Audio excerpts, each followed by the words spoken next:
The demand on the grid is such that the grid needs to upgrade a lot of its network, and that obviously takes a period of time. And in the data center sector, speed to market is all. Some would say now it's speed to power. So we can't afford to wait 5-10 years whilst the grid eventually builds the infrastructure and then is able to supply the power. What makes our project unique and different from other LNG plants along the U.S. Gulf Coast is that we are intentionally employing carbon capture and sequestration in the design and the construction of our project. So we'll be the first in the U.S. to do that. It's easy to see a change and think that this is a pivot, but the gas industry in particular has been quite resilient. You could have thought the same thing after Russia invaded Ukraine, but has demonstrated a lot of resilience from a gas and LNG perspective.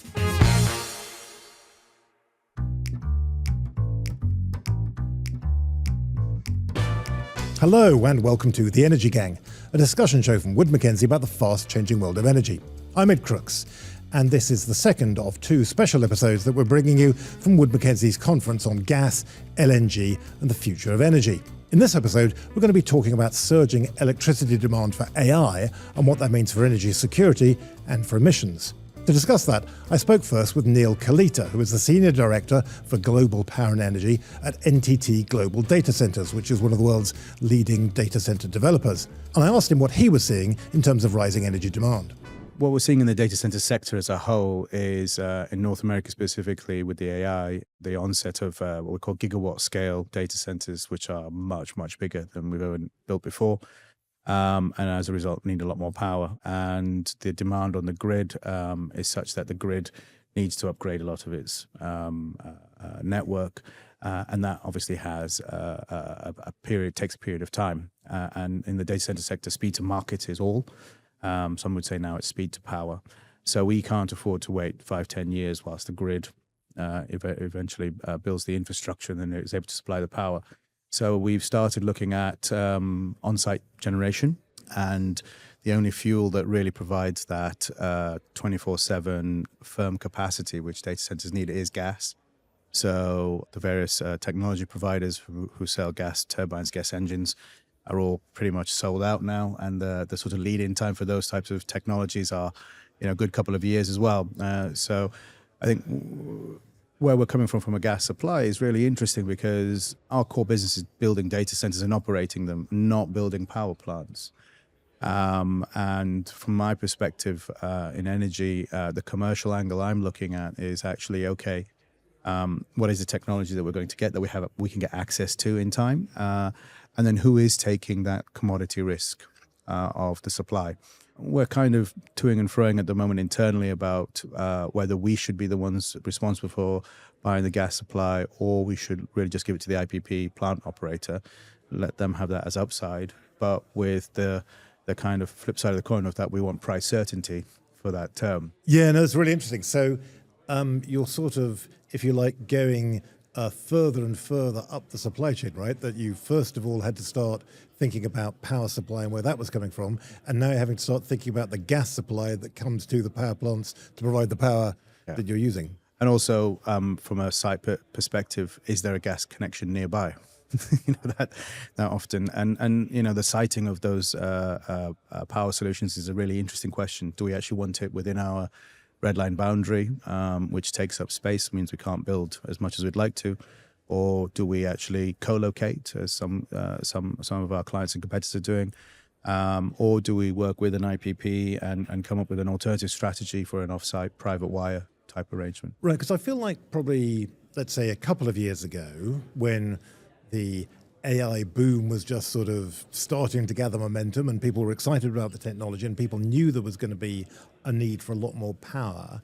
At that point, still, there was a lot of skepticism about on-site power and people saying they didn't want to get into the power generation business if they were data center operators, and people didn't want to take the risk of having stranded assets if you build a power plant to support a data center and then what happens to the data center. Maybe it doesn't need the power long term, maybe because it gets a grid connection in the future, or maybe because the AI industry changes and people don't need that capacity anymore.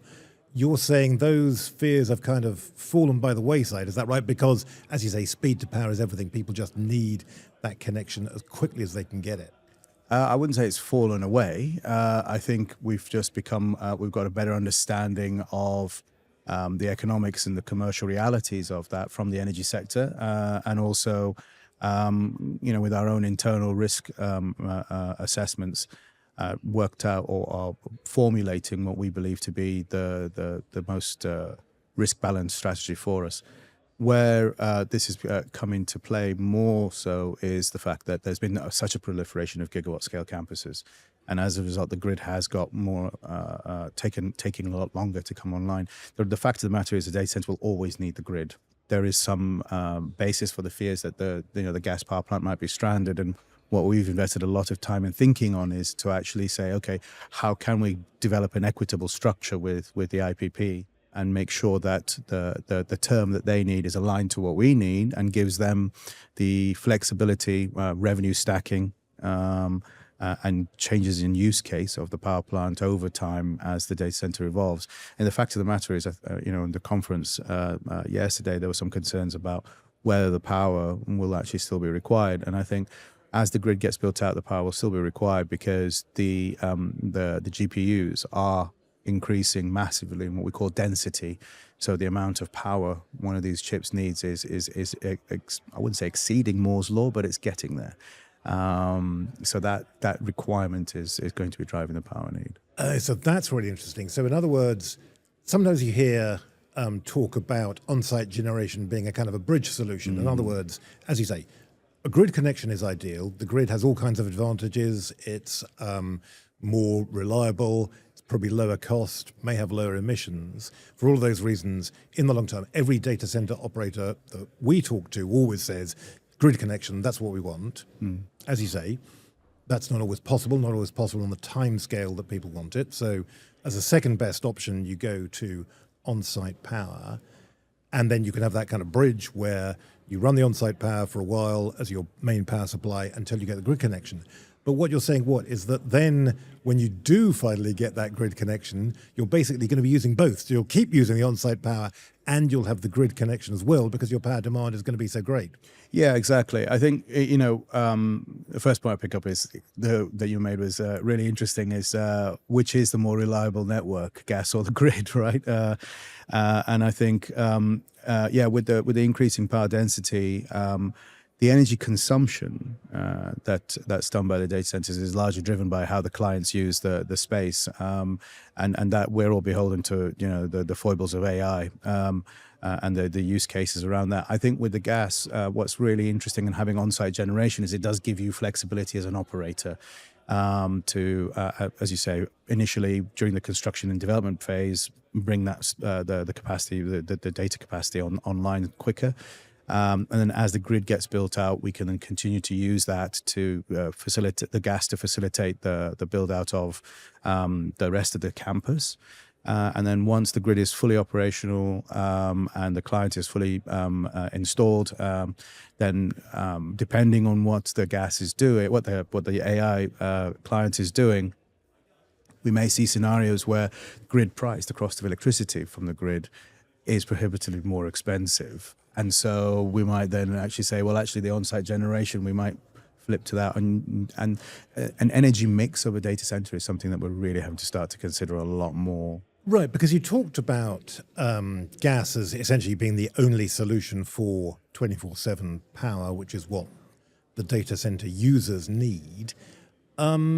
You hear talk about, well, there's maybe a mix of storage plus renewables, some combination of wind, solar, and storage that could provide 24/7 power. Do you think those kind of solutions don't really work? Yeah, so, I mean, renewables plus storage are eventually could, but I think there's two factors to that. One is, can you build a solar farm or wind farm big enough to meet the demands of the data center?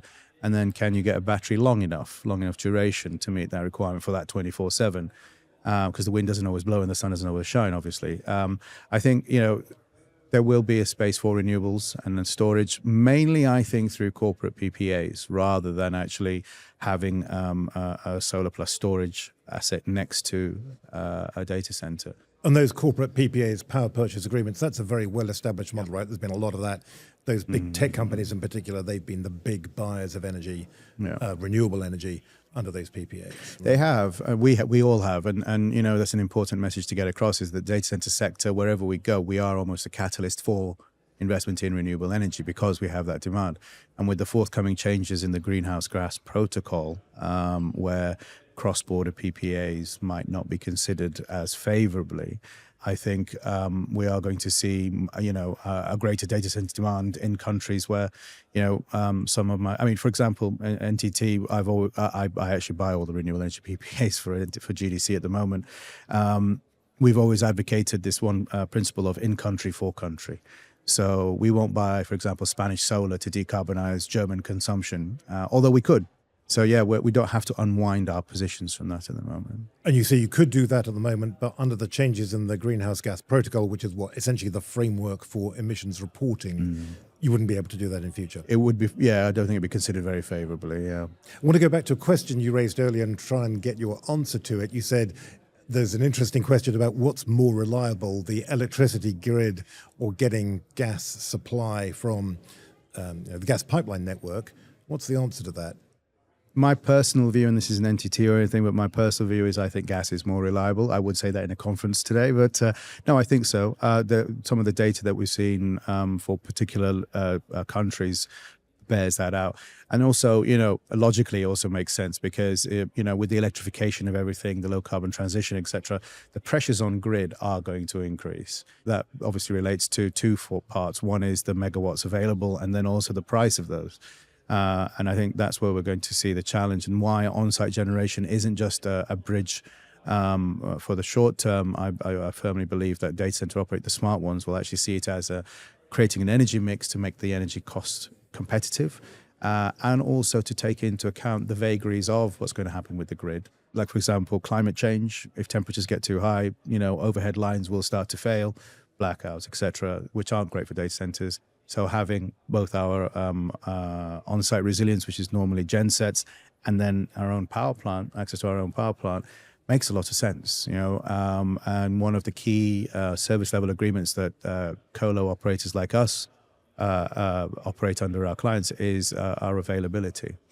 And being available, 99.999%, 5 nines or 20, we can only be off for 20 minutes a year. If the grid starts to getting more flaky, having that gas access to the gas is really useful. Right, and that's a really interesting point, I think, which is worth focusing on, which is this question of the availability of the data center, and as you say, this 5 nines reliability, because there's a lot of talk about data centers having the ability to be flexible load, and governments and regulators around the world, certainly in the United States, are very much focused on this idea that if data centers can be flexible, they can get connected more quickly, they can be an asset to the grid because they can reduce their load at times when the grid's under strain. You're saying that actually that's not very easy to do, is that right? And actually you do need to be essentially a flat load and a very steady, consistent power supply. Yeah. Pre-AI, I would have said yes. But I think the whole flexibility question is really, really interesting. I think because fundamentally there are now two uses for the data centers: cloud, which has always been the classic 24/7 high and flat load, and then the AI loads, which are incredibly volatile. And that's particularly for AI model training, is it? Yeah. So if you run it, you have a training run, and then when that training run ends, kind of suddenly your power demand goes right down. That's one use case that we've seen, and that's actually the really fascinating challenge of the AI data centers and the energy uses. As more use cases of AI become more popular, let's say, we don't know how the AI is going to use the energy. So the point I was making was that with the AI loads, there are periods where the data centers are at a lower level of utilization just because the model doesn't need it or the use case doesn't need it. Whereas in the cloud capacity, we're always on. So when we respond to, and in North America, NTT, we've entered into what's called the Voltus program, which is the demand-side response.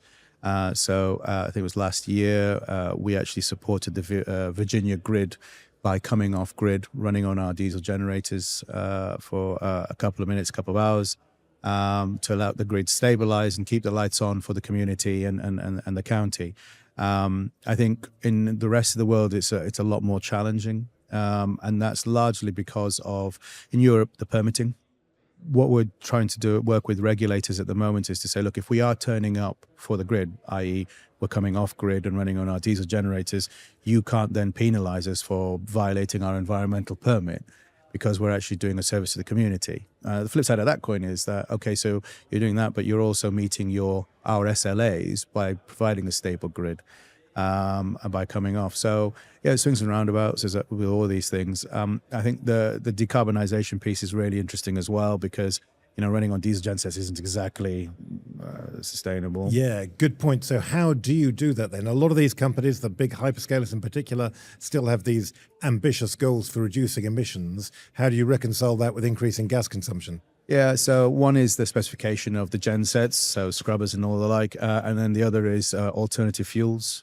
So rather than diesel, maybe HVO. And then, going back to the on-site generation, if we do have a gas power plant there, then there are schools of thought that are saying, well, why are we even installing the diesel gensets when the gas power plant could do that for us? So how is this going to play out, do you think, over the next few years? It seems to be an industry that is characterized by an enormous amount of uncertainty. It seems sort of unprecedentedly uncertain in terms of, at the one end, there are people saying we are on the verge of AGI, artificial general intelligence, something which is sort of an unprecedented innovation in terms of human history.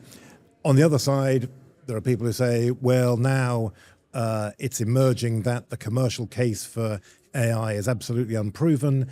It's not at all clear that the returns are going to be there. We may be in a period of overinvestment, and this is essentially a bubble that is going to burst at some point. How do you cope with that degree of uncertainty?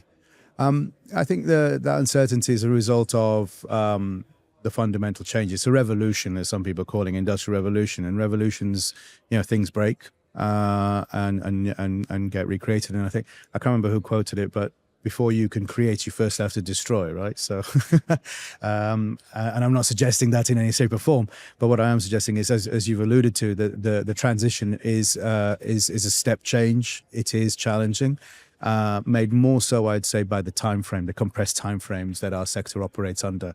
And I think that's a good challenge for everybody to get used to, because, as I was just saying in there earlier about the just-in-time versus just-in-case scenarios that we're dealing with, the volatility from geopolitics. Similarly, we need everybody to moving into a low transition. We need, to embrace AI for all of the potential applications and benefits it may bring. And then obviously be more very cognizant of the impacts that could arise from that as well, from that unprecedented change. And some would say, not me or NTT, but some would say reckless speed of change. I can't possibly speak to that, but it is coming. And bottom line, as you say, volatility is just something we're going to have to get used to.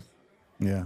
And then one thing I picked up today on the conference as well, which I really found interesting, was good volatility and bad volatility. That's a really new one on me, but I really enjoyed that just from a kind of conceptual piece. I was like, oh yeah, actually that actually makes a lot of sense.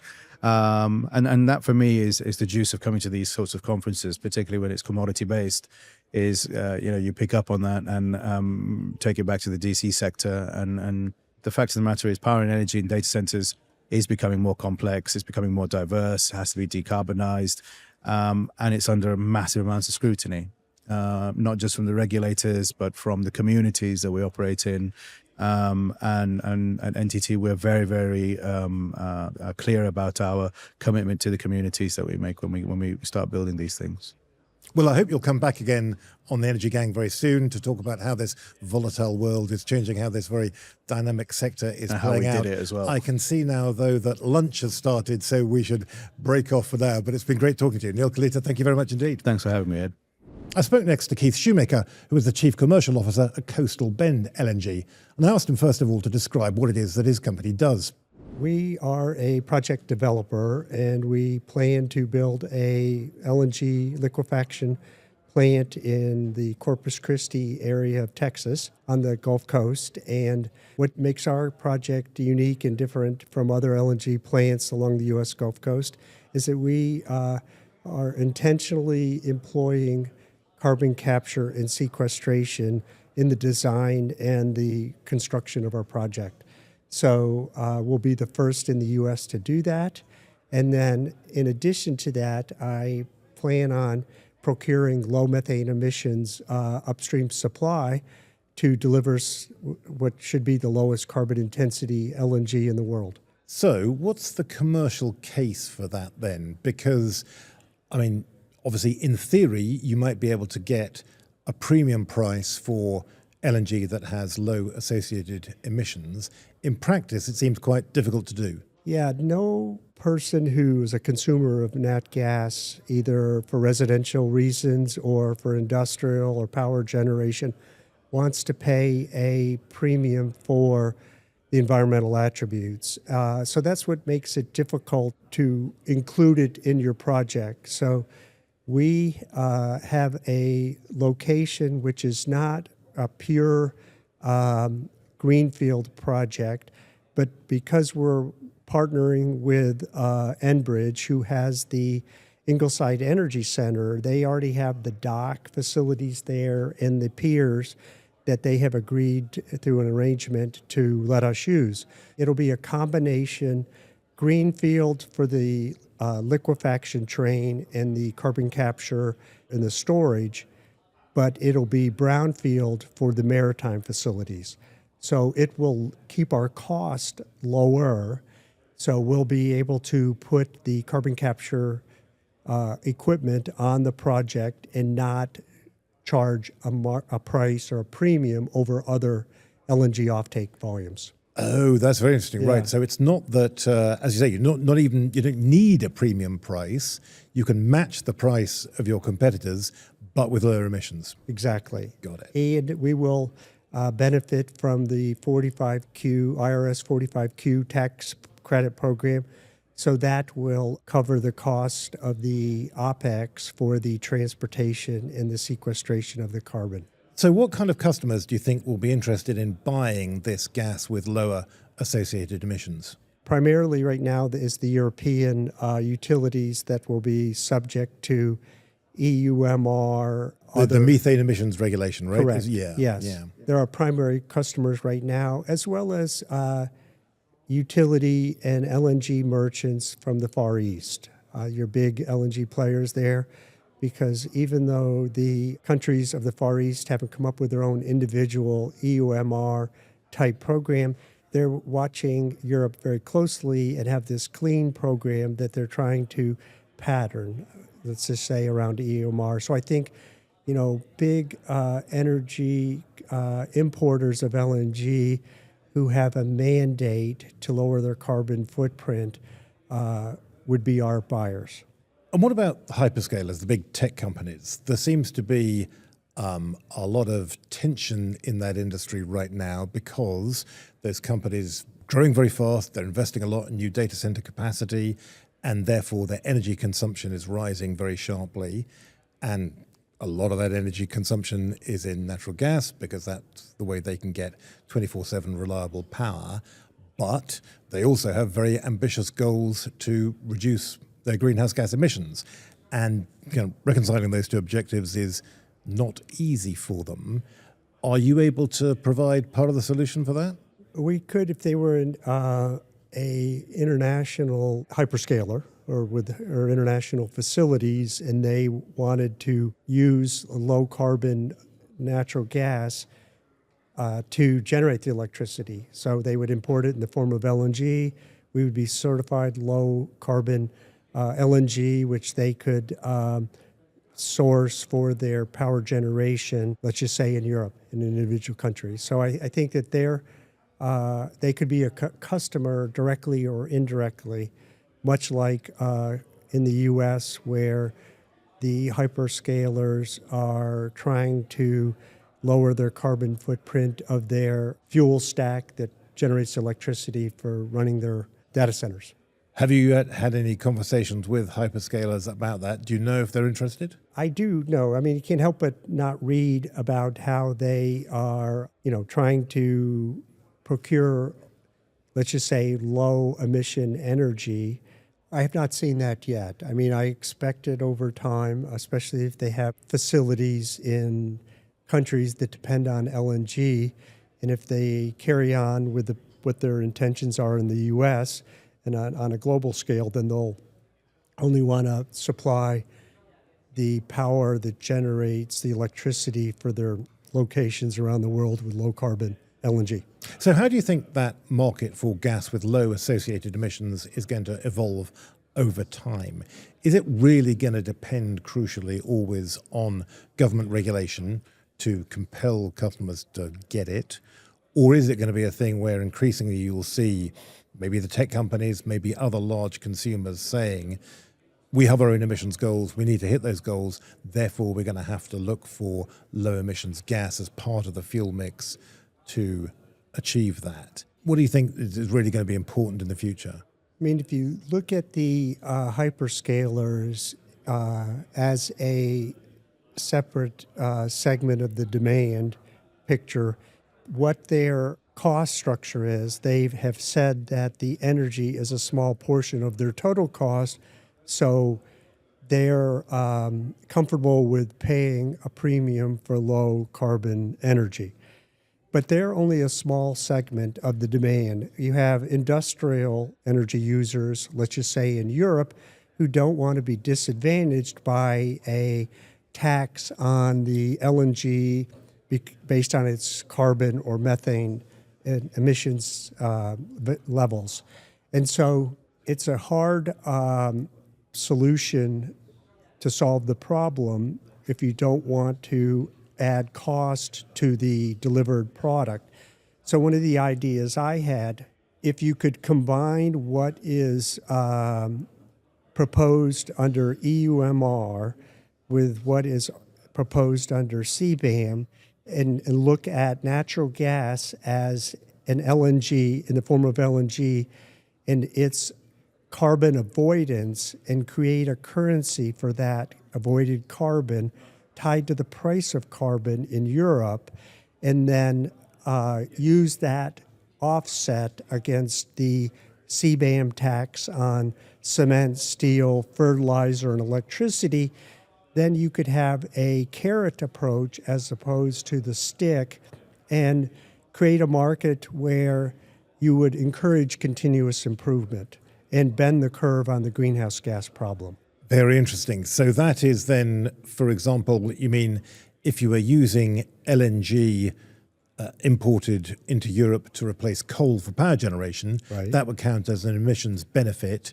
You would then get some kind of certificate or credit for that, which you could then use against, as you say, CBAM, carbon border adjustment mechanism, which is essentially Europe's kind of carbon duty on imports. Exactly that. You're creating an offset that could be used against a tax for other imported products. And so it wouldn't penalize or burden European industry with a higher cost of their imported energy, but rather not increase their cost and encourage lower carbon imports and use it as a currency to bend the GHG curve. Very interesting idea. Is that something the EU is receptive to at all, do you think? Well, we just had a lunch earlier where there were buyers from all over Europe in this meeting, and sponsored by RMI and Wood Mackenzie, and we talked about this extensively. So we ran out of time, but I think a group of buyers as well as environmental stewards like RMI could approach the EU and as well as the member countries and to propose something like this.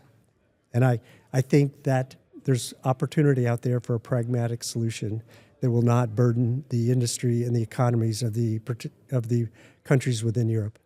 Keith Shoemaker, thank you very much indeed. Finally, I spoke to my Wood Mackenzie colleague, Kristy Krammer. She's our head of LNG strategy and market development. And I asked her what she thought were the most interesting subjects that she'd heard discussed at the event. maybe the first one to talk about would be the discussion around data centers and data center development in the U.S.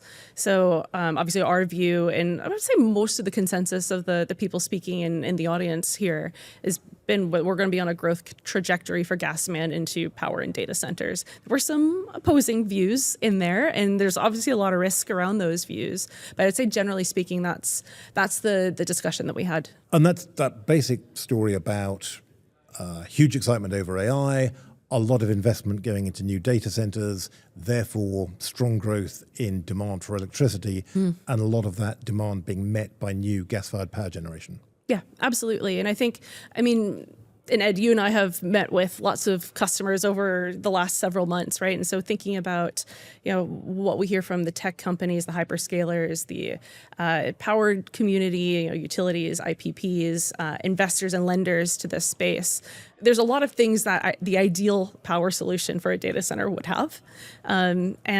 We hear a lot of is gas perfect for that? Does gas have reliability? Does gas have the emissions credibility that some of the hyperscalers are looking for, speed to market. So all of these are factors that are driving energy decisions related to data centers. But I think the overwhelming thing that we're hearing, and it's probably worked through the kind of industry, I would say over the last probably 12 to 18 months, is right now the priority seems to be time to token, basically speed to market.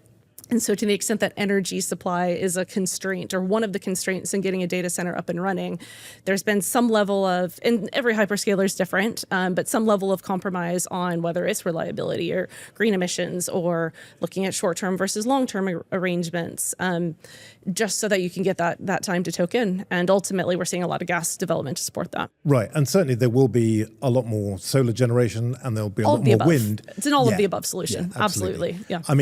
You say all of the above, probably coal still is going to decline. The retirements of coal plants may be slower.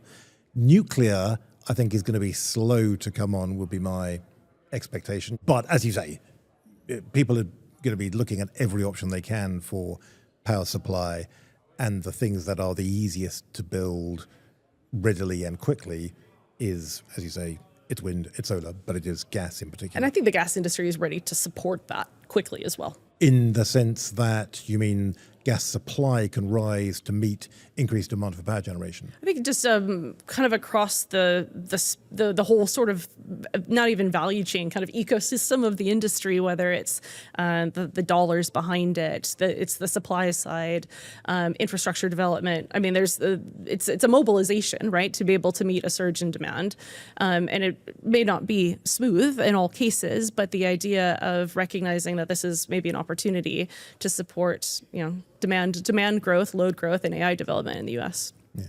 And some of that new generation capacity is going to be on the grid, and some will be co-located, will be on site at where these data centers are being built, right? Yeah, absolutely. And I think, and how that evolves over time is something that will evolve as well. So you may be, off grid, behind the meter, co-located, whichever term you want to use around that, and realizing there's nuances to those different terms, and maybe connect to the grid later, or maybe you don't, or there'll be a lot of different permutations. I don't think there's a one size fits all solution for this, and that's where the kind of the nuance for kind of every development will be a little bit different. Right. So you have that kind of boom in gas demand going on, particularly in the US and maybe in North America more generally.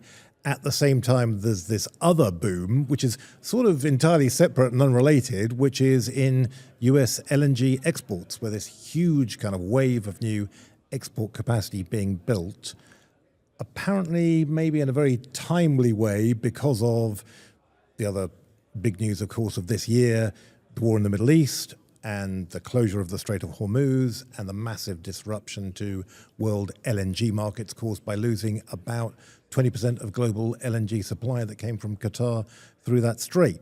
So Qatar, UAE, yeah. Yeah, Qatar plus the UAE, right, good point. So how is that changing the gas industry? You're absolutely right. So and I think someone had a chart, my colleague Dulles had a chart this week that kind of showed power demand growth and US LNG export growth on the same chart, and they're both rising very fast. And you're absolutely right. There's been an incredible investment and continues to be investment in US LNG export capacity. And and we're delivering a lot of that this year, and we'll continue to deliver that through the early 2030s and beyond. And so obviously you mentioned global, it's a global gas and LNG event here. And so one of the other big themes that have come through, there's been many big themes around in the context of the LNG market. And in the context of the conflict, which is kind of overhanging a lot of conversations in the LNG space right now, is very much not only how does the conflict resolve, but kind of beyond that, what are the ramifications? A lot of questions around diversity of supply sources. And even pre-conflict, we'd have conversations with LNG buyers who would say, sort of all else equal, I'd love to have some diverse supply sources. But this probably brings that to the forefront a little bit. The US LNG is an obvious place to look, but there's also a bit of concentration risk around the US, albeit different than a strait, like you saw in the Middle East. But the US will be is already the biggest supplier of LNG to the world, and will continue to grow that position. So you're starting to hear more discussions around Canadian LNG supply.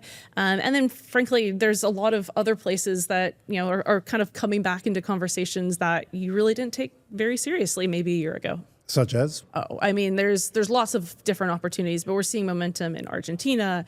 There's the projects in Mozambique, and the list kind of goes on from there. So it feels like there's been a big change in the tenor of the discussion around gas, maybe in the past 3 or 4 years or so, in terms of expectations about the energy transition, expectations about decarbonisation, climate policy in general. We've talked a lot about how decarbonisation has tended to be de-emphasised. Energy security is being prioritised now, in part because of we've sort of had 2 big shocks in the past 4 years. Firstly, Russia's invasion of Ukraine, now the war in the Middle East. People, I think, are thinking about volatility as kind of a permanent condition of the industry in the future, and thinking that they really need to be prepared for that, which is having, obviously, some kind of complex and unpredictable consequences. How do you think some of these issues are going to play out then in the future? I mean, let's talk about emissions maybe first. Do you think am I right in thinking that emissions reduction has been de-emphasized and is not something that the industry is thinking about as much as it used to a few years ago? I think it's actually in some ways a little bit similar to the hyperscalers and their gas supply, or even their energy supply for data centers, in that it's on the wish list. It's just which is the priority today. And you've talked about security of supply, and it does very much feel like security of supply is at the forefront in a market where 20% of the supply is offline. Much like in some hyperscalers will be thinking about emissions as slightly, maybe secondary or a later problem to speed to market. Okay, so that's emissions. What about then energy security consideration? One of the ideas that I've heard has been kind of rumbling around is the sense that the crisis in the Middle East is actually going to accelerate the energy transition globally, because countries everywhere are going to realize that reliance on imported oil and gas is a very important strategic vulnerability, in an economic sense, in a national security sense as well. And so they're going to do whatever they can to shift away from that. And that might be more investment in coal, maybe, but it might also be investment in low carbon technologies. It might be investment in renewables, investment in nuclear. What's your expectation about that? I mean, obviously early days yet, right? It's hard to be definitive about these things, but do you think we might actually see lower demand for gas globally, lower demand certainly for imported LNG, because of everyone's concerns about being import reliant? Yeah, we've built quite a few scenarios around this. It's very hard, if you think about Wood Mackenzie and our long-term forecast. There's so much happening in the world, so we've built a handful of scenarios, and that's absolutely factoring into one of them. Is there that risk? Sure. I mean, there's always some sort of policy. It put it in the bucket a little bit, almost like policy risk, in terms of what different countries or even companies and what their strategies will do to manage the risks ahead of them.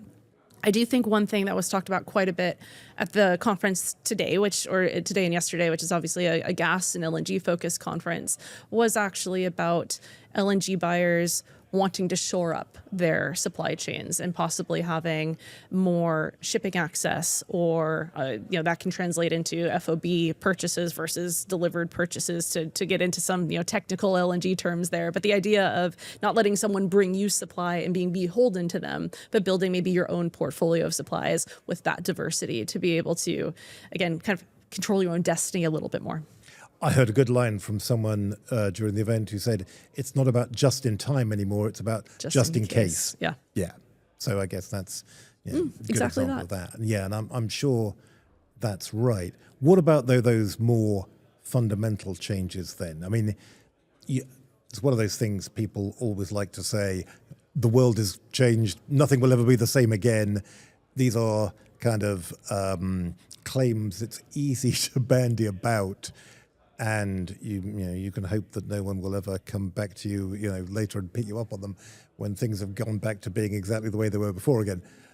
But also, you don't want to kind of minimize the impact of change. And obviously, there are times when things genuinely do change permanently. As I say, in a sense, it's an impossible question because we're very early still in this event, and how long the closure of the Strait of Hormuz goes on, I'm sure will be absolutely critical in determining what the long-term effects are. But how about putting the question this way? What would you be watching for to say, okay, something is permanently changed, as opposed to, we're kind of just going to go back to business as usual once this is blown over?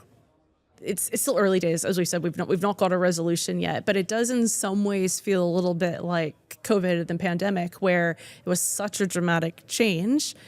We thought there would be some sort of permanent, lasting effect, and years on, it maybe does feel like we're kind of back to the way we were, right? So it's easy to see a change and think that this is a pivot, but there is, the gas industry in particular has been quite resilient. You could have thought the same thing after Russia invaded Ukraine, but has demonstrated a lot of resilience from a gas and LNG perspective. So we might go back to the way things were still. Yeah, no, I think that's a really great point. When you think about politics, it can change week to week, it can change minute to minute if you're following social media, but geology doesn't change.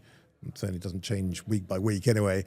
The laws of economics don't change week by week. If you have low-cost resources and if there is a market that can use those resources, very often some means will be found to connect those two things together and make it possible to supply those resources to that market.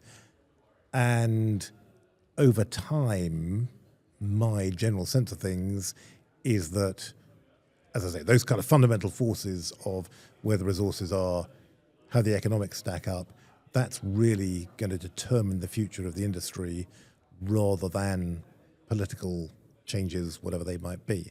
Is that fair, or do you think that's overstating it? No, I think you're right. It's kind of back to fundamentals. Although one of the speakers today, I think, had a really interesting nuance to that, talking about like the globalization of gas and LNG primarily, and thinking about the impact of geopolitics. And you may end up with some like nuances around that, whether it's different geopolitical alliances. We talked about, the example was sort of like, G to G, government to government type of relationships, and what that might mean, and maybe making slightly less efficient trade. So you may have, different ways of managing all of that, but you still ultimately have a global market. Back to fundamentals. Kristy Krammer, thank you very much. So that's all from the Energy Gang for this episode, and from Wood Mackenzie's conference on gas, LNG, and the future of energy. Many thanks again to Neal Kalita, Keith Shoemaker, and Kristy Krammer. Many thanks to our producers, Molly Merwin, Stuart Duffy, and Joseph Hisar-Yasu. And above all, many thanks to all of you for listening. We really value your feedback. Please do keep that coming. And we'll be back very soon with all the latest news and views on the future of energy. Until then, goodbye.